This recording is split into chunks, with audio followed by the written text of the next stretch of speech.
जय श्री राधा कृष्ण। एक प्रार्थना करते हैं हम अपने भगवान से, चाहते हैं आपकी खुशी पूरे दिलो जान से।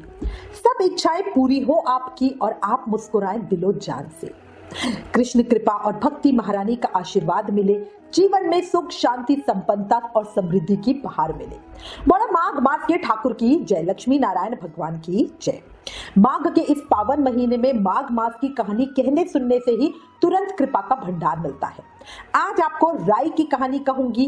कहा जाता है कि राई को भगवान कृष्ण ने स्वयं वरदान दिया था कि उनका लेखा जोखा हर धर्म में रहेगा और जो भी राई की कहानी सुनकर एक कटोरी राई कृष्ण मंदिर में दान करेगा वो बैकुंठ धाम को प्राप्त होगा। तो चलिए अब हम राई की कहानी सुनते हैं।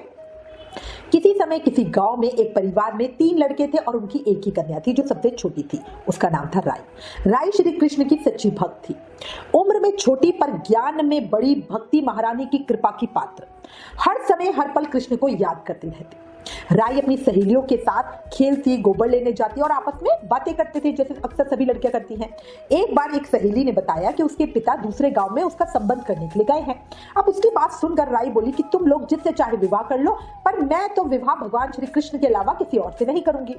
अब वो रोज गोबर लेने जाते और इसी तरह की बातें करते। एक बार संयोगवश भगवान श्री कृष्ण और उद्धव जी वेश बदलकर उस गांव में आए और उन्होंने राई की बातें सुनी, जिससे प्रसन्न होकर वो दोनों उसी के पीछे पीछे उसके घर पहुंच गए। अब उन्होंने राई के पिता को कहा कि हम तुम्हारी बेटी के लिए वर लेकर आए हैं। उसके पिता ने जब श्री कृष्ण का रूप लावण्य देखा तो तुरंत ही अपनी बेटी का विवाह उनसे करने के लिए राजी हो गए। भगवान वहां 15 दिनों तक रुके और उसके बाद ये कहकर गए कि वो गाजे बाजे के साथ राई को विदा करने के लिए लेके आएंगे। भगवान अपने धाम में 16,000 रानियों के बीच रहते हुए राई को भूल ही गए। इधर राई को प्रतिदिन राह देखते देखते 5, 10, 20 साल बीत गए, लेकिन प्रभु नहीं आए और इसी तरह समय अपनी गति से उड़ता चला गया और 40 साल बीत गए। राई की जवानी बुढ़ापे में बदल गई। सिर के बाल सफेद हो गए, दांत गिरने लगे, चेहरे पे झुर्रियां आने लगे। भाई भतीजे सब बड़े हो गए। एक दिन राई अपने भाई से बोली, भैया मुझे गंगा नहाने और 4 पहर का पाप धोने जाना है। भाई उसको गंगा जी लेके आ गया। वहां पहुंचकर राई ने पंडों से पिंडदान करने को कहा। पंडित जी ने तांबे का कलश तैयार करके कृष्ण नाम से पिंडदान कर दिया।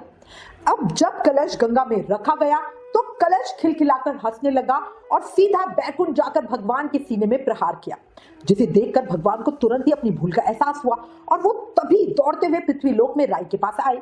संपूर्ण गाय वाले राई को बधाई देने लगे। राई अपने पति को देखकर मुस्कुराने लगी, शर्माने लगी। तब भगवान ने कहा कि मुझे क्षमा करो, मुझसे भूल हो गई। इसके बाद भगवान ने राई को स्पर्श किया तो राई को दिव्य देह मिल गई, जिसे देखकर भगवान बोले, हे राई तुम्हारा लेखा जोखा हर धर्म में रहेगा।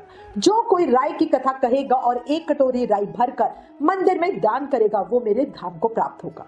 हे मेरे राई दामोदर भगवान, इस कहानी को कहते सुनते हुकारा भरते सब पर कृपा बनाए रखना। कहानी अधूरी हो तो पूरी करना, पूरी हो तो आशीर्वाद देना।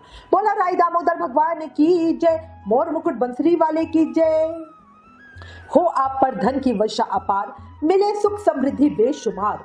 हर रात बन जाए पूर्णिमा, मिले जीवन में खुशियां बेशुमार। माघ मास के ठाकुर की जय, लक्ष्मी नारायण भगवान की जय। अगर ये कहानी पसंद आई हो तो प्लीज इस वीडियो को ज्यादा से ज्यादा शेयर करके माघ मास के महत्व को सबको बताओ। Please like, share and subscribe. Thank you. जय श्री राधा कृष्ण।